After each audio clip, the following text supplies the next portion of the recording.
Goa Organics వారి skin care, hair care, wellness products కోసం AP, తెలంగాణలో డిస్ట్రిబ్యూటర్లు కావాలను వివరాలకు స్క్రీన్ పైన ఉన్న నెంబర్కి కాల్ చేయండి.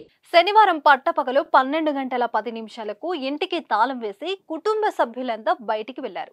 అలా బయటికి వెళ్లిన ఆ కుటుంబం 40 నిమిషాల తర్వాత అంటే మధ్యాహ్నం 12:50 తిరిగి ఇంటికి చేరుకున్నారు.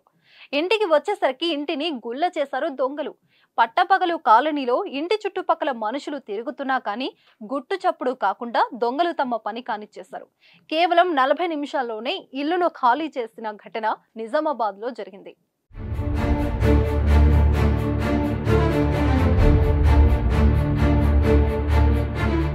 నిజామాబాద్ పట్టణంలోని వినాయక నగర్ తుల్జా భవానీ మందిరం సమీపంలో మధుసూదన్ ఇంట్లో మిట్ట మధ్యాహ్నం దొంగలు హల్చల్ చేశారు.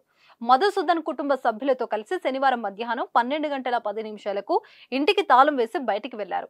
12:50 తిరిగి ఇంటికి వచ్చేసరికి తాళం పగలగొట్టి ఉంది. లోపలికి వెళ్లి చూడగా బీరువా ధ్వంసం చేసి అందులోని బంగారం దొంగలు ఎత్తుకెళ్లారు. బాధితుడు పోలీసులను ఫిర్యాదు చేశాడు. 10 తులాల బంగారం, 2 కిలోల వెండి పోయినట్లు పేర్కొన్నారు.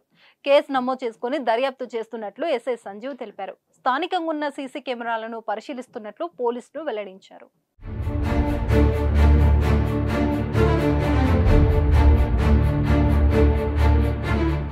సుమన్ టీవీలో మీ పర్సనల్ అండ్ బిజినెస్ ప్రమోషన్స్ కోసం కింది నెంబర్కి కాంటాక్ట్ చేయండి.